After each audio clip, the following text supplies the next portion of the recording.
হরে কৃষ্ণ।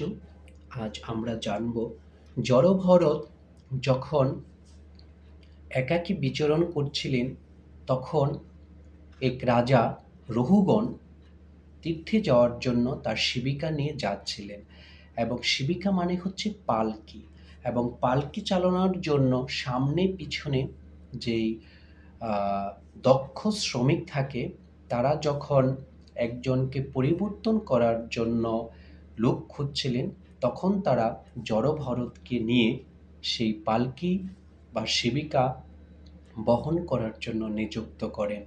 কিন্তু জড়ভরত বা মহান ভাগবত ভক্ত তখনও কিন্তু তিনি কোনো প্রতিকার করেননি। তিনি একদম নীরব মূক বধিরের মতো আচরণ করতেন। যখন শিবিকা বহন করছিলেন, তখন জড়ভরত তার সামনে ১ থেকে ১.৫ গজ পা দেখে একটু পিছনে পা ফেলতেন, যাতে রাস্তার কোনো প্রাণী, বিশেষ করে পিপীলিকা, কোনো তার পায়ের আঘাতে মৃত্যু না হয়।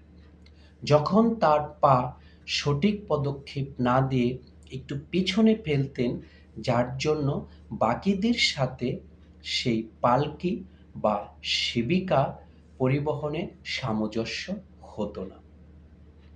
কারণ যদি ৪ জন পালকি বাহক থাকে, ৩ জন যদি সমতালে পা ফেলে এবং একজন যদি তার ব্যতিক্রম হয়, তখনই কিন্তু পালকির দোদুল্যমান অবস্থা হয় বা ভাইব্রেশন কম্পমান হয়। তখন কিন্তু রাজা রহুগণ রেগে গিয়ে তাদেরকে দণ্ড দেবেন বলে অভিহিত করেছিলেন এবং ক্রোধান্বিত হয়েছিলেন। যখন ১ বার নয় ২ বার যখন রাজা এভাবে ক্রোধান্বিত হয়ে দণ্ড দেওয়ার জন্য বলছিলেন, তখন কিন্তু জড়ভরত কথা বলছিলেন যে, হে রাজা, আপনি কাকে দণ্ড দিচ্ছেন? কাকে দণ্ড দিচ্ছেন? আমি কে? আপনি কে? আপনার দেহে আপনি রাজা, আমি ভৃত্য। এই যে অভিমান, এই যে মান, এটা আসলে ঠিক নয়। এটা জড় শরীর, এটি আমার দেহ, কিন্তু আমার আত্মা অন্য, ভিন্ন।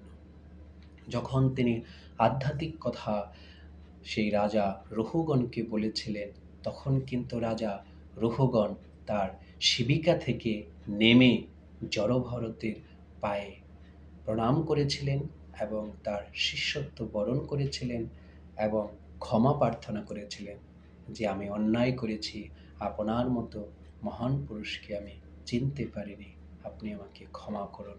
বলুন আপনি কে? আপনি কোথা থেকে এসেছেন? আপনার পরিচয় দিন, এবং আপনি আমাকে যে এই জড় দেহ, আত্মা, পরমাত্মার কথা বললেন, তা আমি বিস্তারিতভাবে জানতে চাই। হরে কৃষ্ণ।